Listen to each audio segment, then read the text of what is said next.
우리는 살아가면서 내가 중요하게 생각하는 것을 지키며 살아가는 것을 참 중요시 합니다.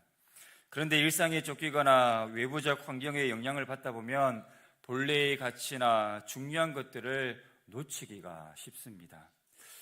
잘 한번 생각해 보십시오. 코로나 초기 때에 가장 구하기 힘들었던 것이 무엇입니까? 맞습니다. 마스크였죠. 마스크를 구하기는 마치 하늘의 별 따기와 같이 정말 힘들었습니다. 처음에는 가격이 쌌는데 시간이 지나면 지날수록 그 마스크 한 장의 가격은 정말 부담이 될 정도로 비쌌죠. 때로는 이 마스크를 구입하기 힘들어서 요일제를 정해서 이제 마스크를 사기 위해 줄을 섰던 그런 기억도 있습니다. 두 번째는 아마 손세정제와 아마 소독약이었을 겁니다. 하지만 지금은 다 사용하지 못해서 쌓여있거나 다른 용도로 사용하는 그런 경우도 아마 있을 겁니다. 세 번째는 아마 공감하실 텐데요. 타이땡땡이었을 겁니다. 그렇죠? 이것을 구하기 위해서 수많은 약국을 돌아다녔지만 타이땡땡은 없고 비슷한 약이 판을 쳤던 그러한 때가 있었습니다. 그런데 지금은 약국에 가서 타이땡땡 주세요 하면 어떻게 합니까? 너무나도 당당하게 여기 있습니다 라고 그래서 쉽게 구입할 수 있는 약이 되었죠. 이 모든 것들은 이제는 쉽게 누구나 다 구할 수 있습니다. 이렇게 세상의 많은 가치들은요, 변화와 불확실성에서 쉽게 변해버린다라는 거죠. 마치 바람에 흔들리는 갈대처럼 사람들이 추구하는 가치나 기준이라는 것은요, 때때로 외부적 환경 그리고 사회적 분위기에 따라서 너무나도 쉽게 변해버립니다. 예를 한번 들어볼까요? 바다에 이제 배가 항해하고 있습니다. 그런데 어느 순간부터 이 배가 침몰하기 시작해요. 그렇다면 그때에 그 배에서 가장 가치 있는 것은 무엇일까요? 돈일까요? 구명조끼 하나일 겁니다. 구명조끼를 들고 있는 사람이 가장 어찌 보면 위대한 사람인 거죠.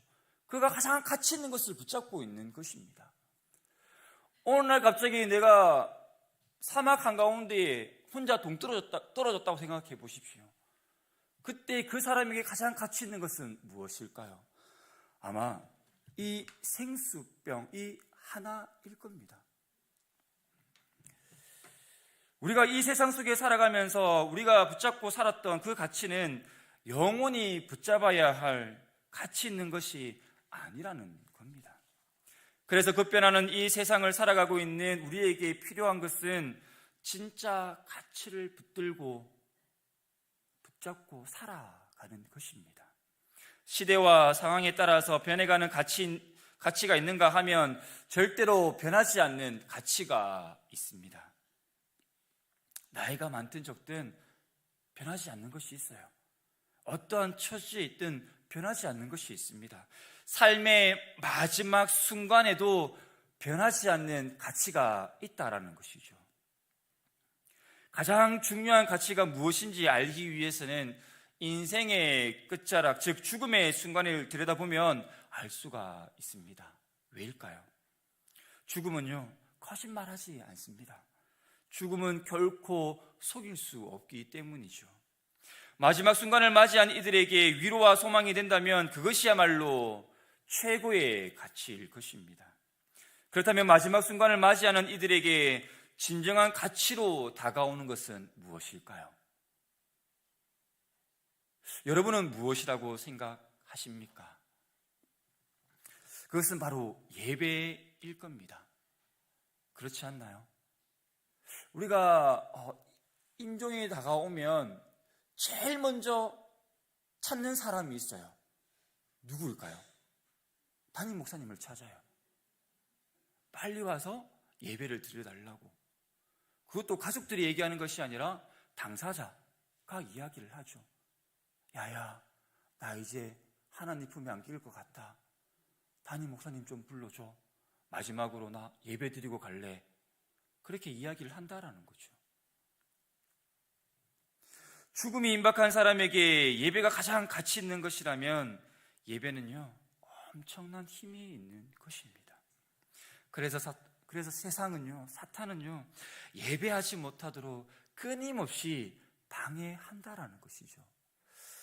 제가 유년 시절에 주일 아침이 되면 그때 왜 그렇게 재미있는 애니메이션 그리고 예능 프로그램들을 했는지 몰라요. 요즘하고 다른 것 같아요. 그때는 주일날 아침에 만화를 했어요. 만화 영화. 그리고 예능 프로그램 꼭 주일 오전에 했어요. 그렇지 않나요? 그래서 제가 그때는 리모컨이 없었죠. TV 스위치를 딱 켜려고 하면 그때서 들려오는 이야기가 있습니다. 예배 가야지. 그 한마디에 일어나서 예배에 갔던 기억이 납니다. 사탄은 이렇게 아주 교묘하게 유혹을 해요. 그 유혹 앞에 때로는 우리가 넘어지기도 하죠. 그러기에 우리는 어떻게 해야 합니까? 날마다 깨어 있어야 합니다. 출애굽기 5장 1절에 보면 이렇게 말씀하고 있습니다. 그 후에 모세와 아론이 바로에게 가서 이르되 이스라엘의 하나님 여호와께서 이렇게 말씀하시기를 내 백성을 보내라. 그러면 그들이 광야에서 내 앞에 절기를 지킬 것이니라 하셨나이다. 하나님은 당신의 백성에게 무엇을 받기를 원하십니까? 예배 받기를 원하신다라는 거죠. 그래서 하나님께서는 모세와 아론을 통하여서 바로에게 보냈고 내가 예배 받기를 원한다라고 이야기를 하였던 거죠. 그런데 2절에 보면 어떻게 말씀하고 있습니까? 이스라엘을 보내지 아니하니라. 누가요? 바로가 그렇게 했다라는 거죠. 하나님을 예배하는 것에 반대한 것입니다. 하나님을 예배하는 것에 막아선 것이죠.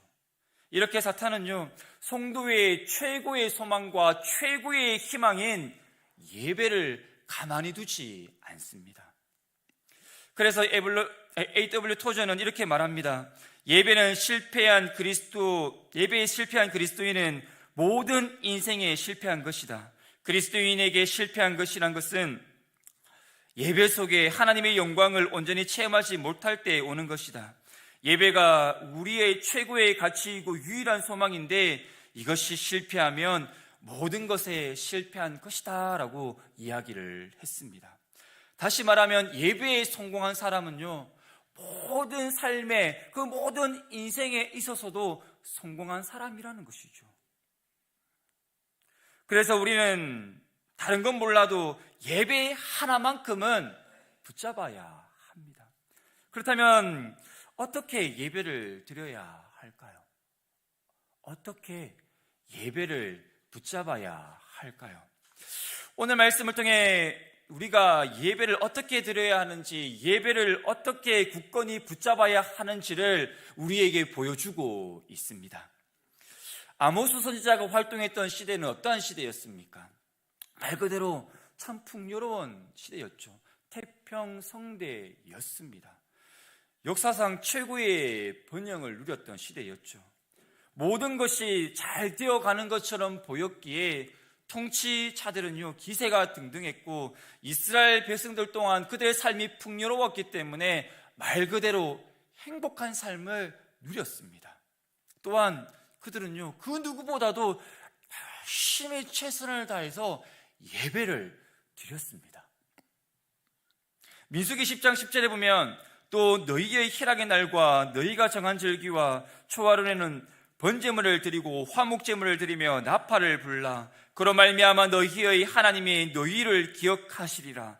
나는 너희의 하나님 여호와니라. 지금 이 말씀에 보면 초하루에는 번제물을 드리고 화목제물을 드리며 나팔을 불어라라는 이 말씀에 근거해서 이스라엘 백성들이 무엇을 했냐 하면 월삭을 지켰습니다. 월삭을 드렸어요. 5절에 보면 그들은 월삭을 지켰습니다. 이스라엘 백성은 하나님의 백성답게 매달 첫날을 하나님께 올려드렸어요. 이 월삭을 통해서 지난 한 달간 하나님의 은혜를 기억하는 거예요. 또한 하나님께서 내 삶을 인도하시고 앞으로 한 달 동안 하나님께서 내 삶 가운데, 내 가정 속에, 내 일터 속에 함께 해 주실 거라는 그런 고백, 그것을 월삭을 통해 하나님께 드리는 거죠. 올사계는요, 그들은요 노동을 금했습니다. 율법을 선포했어요. 율법을 낭독하며 나팔을 불었습니다. 그리고 왕과 신하가 함께 모여서 식사를 했고요, 선지자를 찾아갔습니다. 어쩌면 하나님께 집중되어 있는 날이 월삭인데 이스라엘 백성이 그날을 어떻게 했습니까? 지켰다라는 거예요. 지켰다라는 겁니다. 그뿐만 아닙니다. 그들은요 안식일도 지켰습니다. 그런데 하나님께서 이스라엘 백성을 향해서 지금 뭐라고 말씀하고 계십니까? 심판하신다라는 거예요. 그들은 누구보다도 열심을 다해 예배를 드렸어요. 월삭을 지켰습니다. 안식일을 지켰어요. 그날에는 그 어떤 것도 행하지 않고 예배를 드렸다라는 겁니다. 그렇게 열심히 예배를 드렸는데 하나님께서 그들을 향하여서 어떻게 하신다는 겁니까? 심판하신다라는 거예요. 좀 이상하지 않습니까? 여러분은 이러한 상황이 이해가 되시나요? 우리 3절을 한번 볼까요? 3절 말씀을 우리 함께 읽겠습니다. 시작.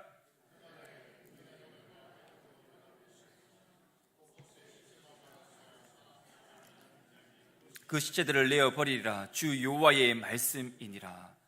아주 끔찍한 말씀이 기록되어 있죠. 애곡하며 시체가 곳곳에 널리게 될 것이다 라는 겁니다. 그때가 언제입니까? 바로 그날에 심판의 날을 가리킵니다. 심판의 날이 되면 이러한 끔찍한 일들이 너희들의 눈앞에 펼쳐지게 될 거라는 거죠. 그러면서 이어서 말씀해 보면 잠잠이라고 말씀합니다. 잠잠이라는 이 말씀은요 아주 무서운 말입니다. 섬뜩한 표현이에요. 우리에게 어떤 날 갑자기 말할 수 없는 시련과 아픔, 고통, 환난이 찾아오면 나도 모르게 말이 나오지 않을 때가 있죠. 눈물이 나오지 않을 때가 있습니다. 그냥 녹없이 그냥 그 상황을 지켜보는 그러한 상황들이 내 삶 가운데 펼쳐질 때가 있다라는 거죠. 지금 그 이야기를 하고 있습니다. 잠잠히 지금 내 앞에 펼쳐지고 있는 그것을 그냥 보고만 있을 뿐이라는 겁니다. 그러면서 그들이 하는 것이 무엇입니까? 시체를 그냥 치울 뿐이라는 거예요. 그만큼 이 심판의 날은 무섭다라는 겁니다. 10절에 보면 더 무서운 고백이 기록되어 있습니다. 절기를 애통으로, 모든 노래를 애곡으로, 그리고 모든 사람에게 굵은 배로 허리를 동이게 하는 거죠. 그만큼 죽은 사람이 많았다라는 겁니다. 모든 머리가 어떻게 되었습니까? 대머리가 되고 극한 슬픔을 나타내고 있는 거죠.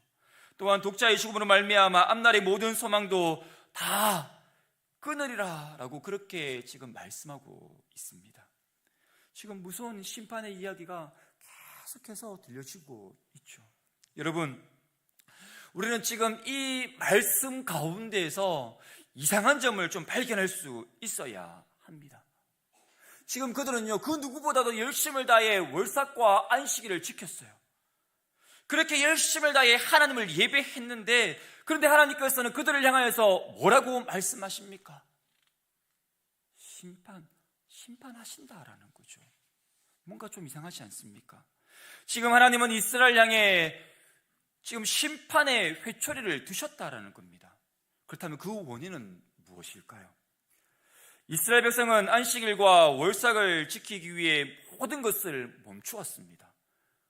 노동을, 상거래를, 교제까지도 멈추었습니다. 왜 멈추었습니까? 이유는 딱 하나죠. 예배드리기 위해서입니다. 예배드리기 위해서 그들은 모든 것을 다 멈추었대요. 그런데 문제는 뭘까요? 왜 하나님께서 그들을 향하여서 심판하신다라고 이렇게 끔찍한 이 무서운 이 심판의 메시지를 그들에게 전하고 있는 것일까요? 그들은 예배를 드렸지만 예배를 드리는 그들이 멈추지 않은 단 하나가 있었습니다. 멈추지 않은 단 하나가 있었다라는 거예요. 그것이 무엇일까요? 그들은 모든 것을 다 멈추었어요. 올 스탑해 버렸어요. 그런데 멈추지 않은 단 하나가 있었다라는 거죠. 그것이 뭘까요? 5절과 6절을 한번 볼까요? 5절과 6절입니다. 우리 함께 읽겠습니다. 너희가 이러기를 월삭이 언제 지나서 우리가 곡식을 팔며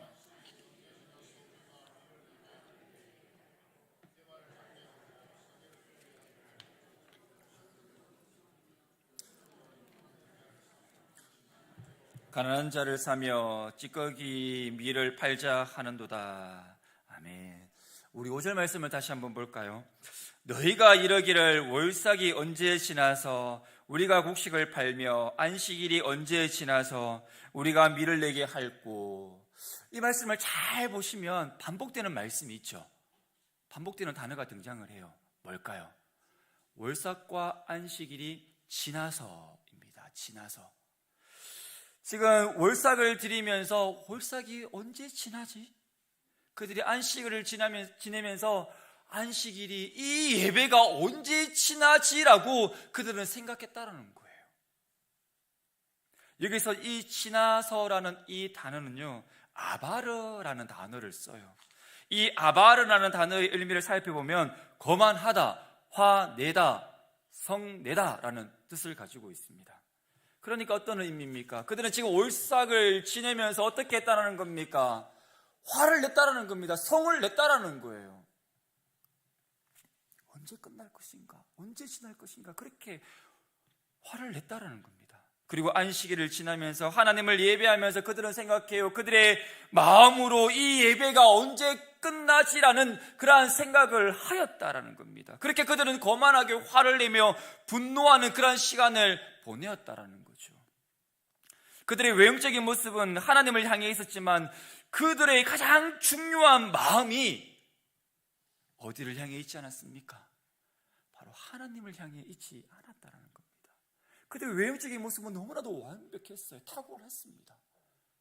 모든 사람들이 봐도 최고야라고 할 정도로 그들은 완벽했어요. 월삭을 지키기 위해, 안식일을 지키기 위해 모든 것을 다 스탑해 버렸다라는 거죠. 누가 그렇게 할 수 있습니까? 못하죠. 그런데 그들은 그렇게 하였다라는 겁니다. 그런데 그 모든 것들은 무엇이었습니까? 외형적인 모습이었다라는 겁니다.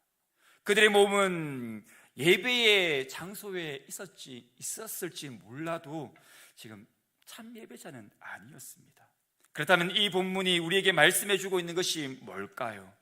그들은 예배는 드렸지만 참 예배자는 아니었다라는 거죠. 그들은 유일한 예배의 청중이신 하나님 앞에 예배의 선수가 아니라 예배의 관객으로, 예배의 구경꾼으로 그들은 있었다라는 겁니다.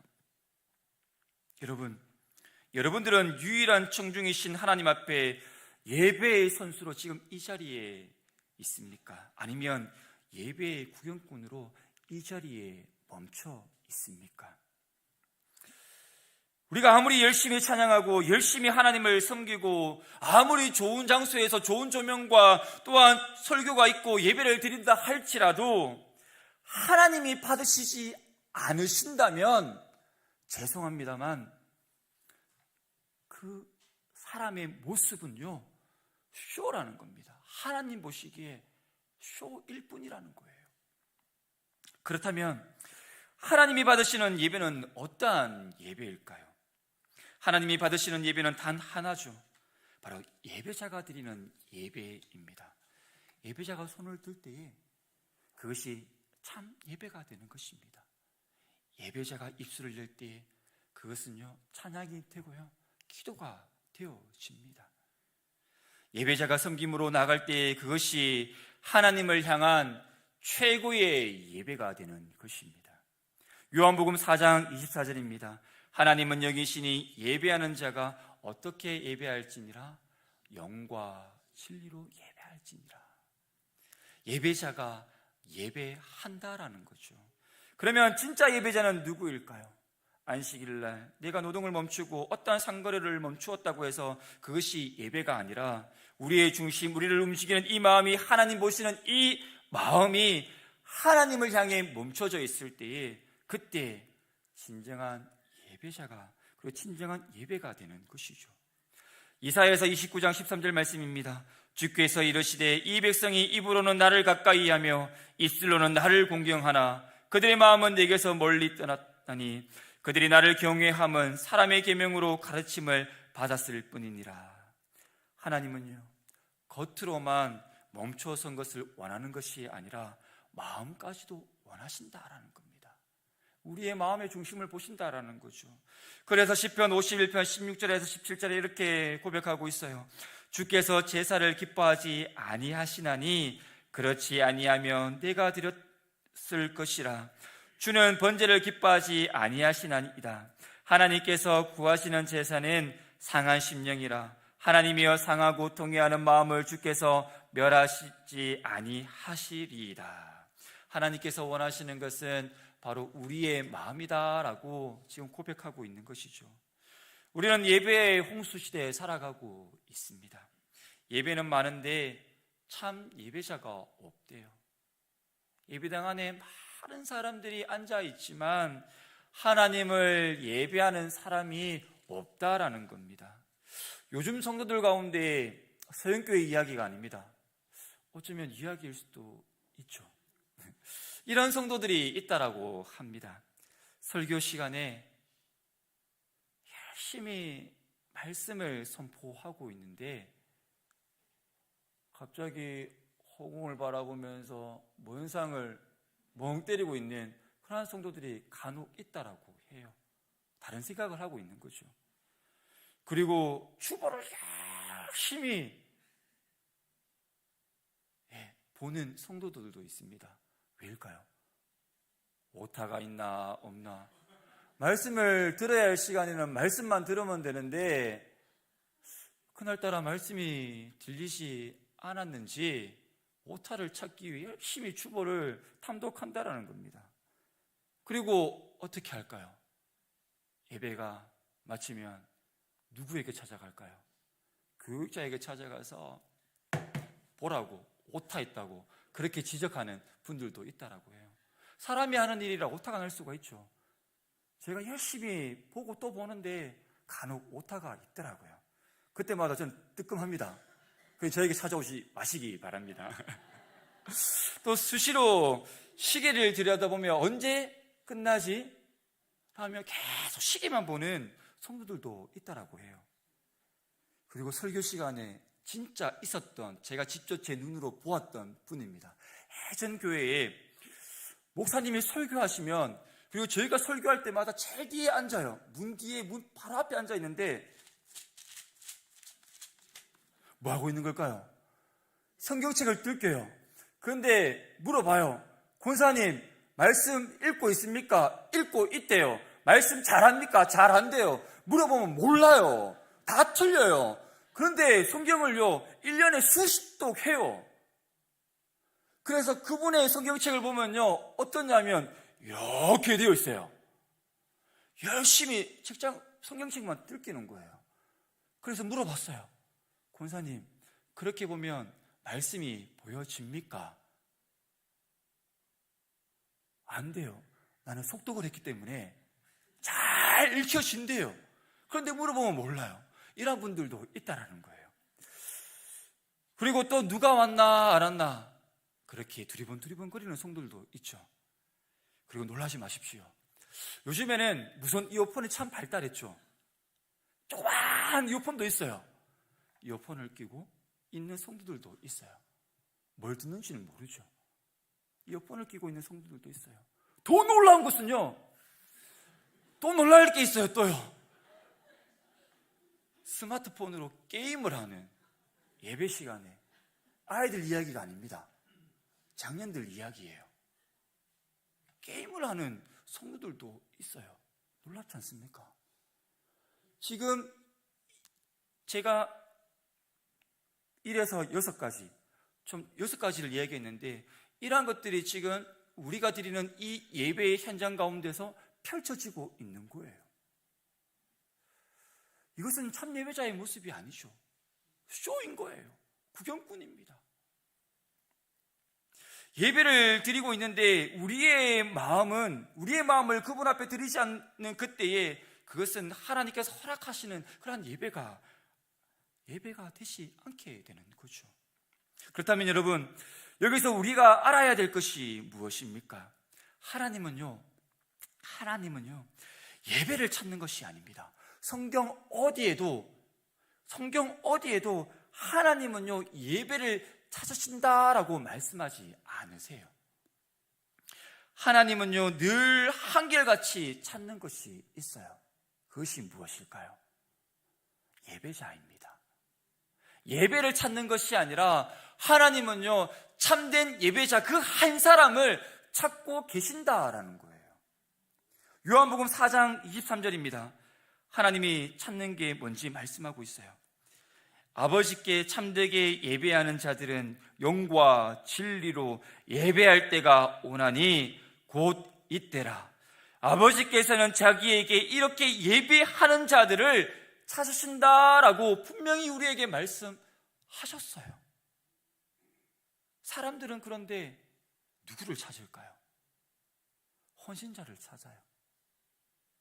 봉사자를 찾습니다. 그렇지 않습니까? 그러나 하나님은요, 단 한 번도 봉사자를 그리고 헌신자를 찾은 적이 없으시대요. 그러면 누구를 찾으시는 건가요? 하나님께 자기의 마음을 드리는 예배자를 찾으신다라는 겁니다. 성도는요, 잘 한번 생각해 보십시오. 성도는요, 누구를 찾느냐 하면 설교를 잘하는 설교자를 찾아요. 그렇지 않습니까? 그런데 하나님은요, 예배자를 찾으신다라는 거예요. 성도는요, 찬양을 잘하는 찬양 인도자를 찾아요. 그런데 하나님은요, 예배자를 찾으신다라는 거예요. 처음부터 하나님은 우리를 예배자로 창조하셨어요. 이사야서 43장 21절에 이 백성은 내가 나를 위하여 지었나니 나를 찬송하게 하려 함이니라. 우리를 지은 목적은 뭐라고요? 하나님을 예배하기 위해서 예배자로 우리를 지으셨다라는 거죠. 하나님이 우리에게 정말 원하시는 것은 예배자입니다. 예배자라는 거예요. 하나님이 내 모든 것을 다 지켜보고 계시면서 갈망하고 있는 그것은요, 바로 예배라는 겁니다. 예배자라는 거예요. 주일날 분주해서 이것저것 막 쫓아다니고 이것저것을 열심히 섬기다가 예배자리에 딱 앉아서 그 순간부터 감사합니다, 감사합니다, 감사합니다 그렇게 앉아있는 것을 기뻐하시는 것이 아니라 똘망똘망한 그 눈빛을 가지고 귀를 쫑긋 세우고 하나님께서 오늘 나에게 어떠한 말씀을 들려주실까 그것을 기대하는 마음으로 앉아있는 그 예배자를 하나님께서 바라보시고 그러한 자를 하나님께서 찾으신다라는 거죠. 내 인생의 마지막 때에도 하나님이 원하시는 건 뭘까요? 내 인생에서 남겨온 수많은 업적일까요? 아닙니다. 예배입니다. 예배자라는 거예요. 내가 태어날 때도 하나님께서 나에게 원하시는 것은요, 하나였습니다. 예배자로 잘 성장하라는 거였습니다. 내가 죽음을 맞이하며 숨이 넘어가는 그 순간에도 하나님이 나에게 원하시는 그것은요, 예배자. 그 삶을 하나님은 원하신다라는 것이죠. 하나님께서 우리에게 주신 십계명이 있죠. 십계명은 우리가 너무나도 잘 알고 있습니다. 1계명부터 4계명까지는 하나님과의 관계이죠. 1계명부터 4계명까지를 한 문장으로 요약하면 무엇으로 바꿀 수 있을까요? 제가 계속해서 강조하고 있는 것입니다. 하나님만 예배하라는 겁니다. 예배자로 살아가. 하나님만 하나님만 바라보라는 거죠. 그렇다면 5계명부터 10계명까지는 어떻게 요약할 수 있을까요? 이웃과의 관계를 이야기하고 있죠. 하나님을 예배하는 자들의 삶이라는 거예요. 우리가 하나님과의 관계에 있어서 우리에게 요구하시는 것은 단 하나, 예배자라는 것을 우리는 꼭 기억하셔야 합니다. 우리의 존재의 목적은 하나님을 예배하는 것입니다. 그래서 웨스트민스터 소유리문답 1문에 보면 우리가 잘 알고 있는 것처럼 사람의 제일 되는 목적은 하나님을 영화롭게 하고 영원토록 그를 즐거워하는 것이다. 우리의 존재의 이유와 존재의 목적은 예배인데, 여러분 그것에서 멀어지게 된다면 그때부터 우리의 삶의 목적은요, 잃어버리게 된다라는 거예요. 그러니 여러분, 예배를 잃어버리지 마십시오. 예배자로서의 삶을 잊어버리면 안 된다라는 겁니다. 잃어버려서는 안 된다라는 것이죠. 우리가 어느 곳에 있든 우리는 그곳에서 참 예배자로 살아갈 수 있어야 합니다. 아브라함의 삶의 모습을 보십시오. 믿음의 선배 아브라함은요, 그 무엇보다도 예배를 가장 중요시 여겼던 자였죠. 그는 가는 곳곳마다 어떻게 했습니까? 제단을 쌓았습니다. 하나님께서 기뻐하시는 참 예배자였습니다. 그의 삶은 예배자의 삶이었다라는 거예요. 예배로 하나님의 마음을 훔쳤던 자가 바로 아브라함이었습니다. 여러분도 예배 드리는 그 삶의 모습을 통하여서 하나님의 마음을 훔치시기 바랍니다. 여러분도 하나님의 마음을 훔칠 수 있어요. 보십시오. 아브라함은 하나님께 예배를 통하여서 하나님의 마음을 훔침을 통하여서 하나님께서 아브라함의 삶 가운데 얼마나 큰 축복을 주셨습니까? 예배자로 살았을 뿐인데 하나님께서 그의 삶을 형통케 하여 주셨다라는 거죠. 사랑하는 성도 여러분, 하나님은 진짜 예배자를 찾고 계세요. 그렇다면 여러분은 하나님이 찾으시는 참 예배자가 맞습니까? 제가 주일학교 사역할 때 참 많이 불렀던 찬양곡인데요, 여러분도 아마 잘 아시는 찬양일 겁니다. 제가 불러드리고 싶지만 가사로 대신하도록 하겠습니다. 나는 하나님을 예배하는 예배자입니다. 내가 서 있는 곳 어디서나 하나님을 예배합니다. 내 영혼 거룩한 은혜를 향하여, 내 마음 완전한 하나님을 향하여 이곳에서 바로 이 시간 하나님을 예배합니다. 이 찬양의 가사, 이 고백이 여러분의 고백이 되었으면 좋겠습니다. 내가 서 있는 곳 어디서나 하나님을 예배하는 참 예배자로 살아가는 우리의 삶이 되시길 바랍니다. 서인의 가족 여러분, 상황과 현실에 따라 달라지지 않는 최고의 가치, 절대로 변하지 않는 예배, 이 참된 예배자로 살아가는 서인의 가족들이 되셔서 하나님께 칭찬 듣는, 하나님께서 주시는 그 복을 마음껏 받아 누리시는 서인의 가족들이 되시기를 주님의 이름으로 축복합니다. 아멘.